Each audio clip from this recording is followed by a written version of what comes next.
Isipin ko lang, sir, kung magde-devil's advocate lang ako for a bit, ano. Pero kung isipin natin, ano ang mga nasa psikolohiya nung mga ang tindig ay sabihin natin hindi para sa West bayan, Philippine Sea. as it were, no, lumalabas. Pero meron silang nagagawa nila ng rasyonal na sarili na bar.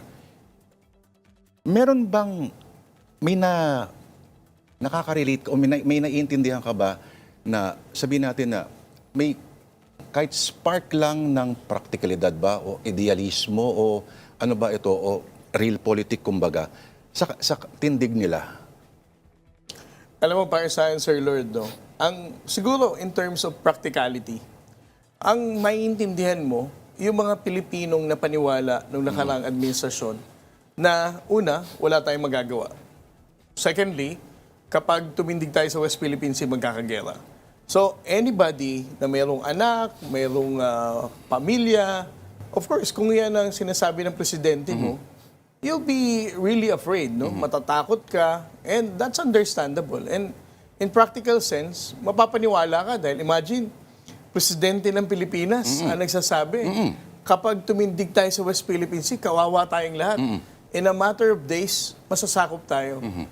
Unfortunately, para sa akin, kung simula 2022, nang bumaba si Pangulong Duterte, at sa mahigit 4 na taon na tinitindigan ni Pangulong Bongbong Marcos ang ating pakikipaglaban sa West Philippine Sea.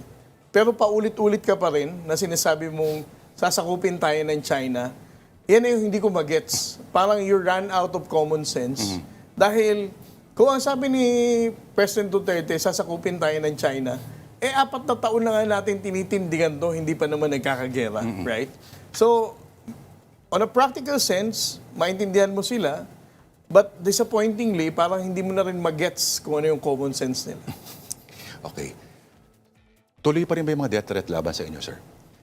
Yes, parang kahit nga sa social media comments, no, na parang I just get used to it, na parang siguro naman, itong mga death threats na to, wala naman talagang katotohanan kasi hanggang ngayon naman, wala pa naman nang aambush sa akin, ng tutukhang, no?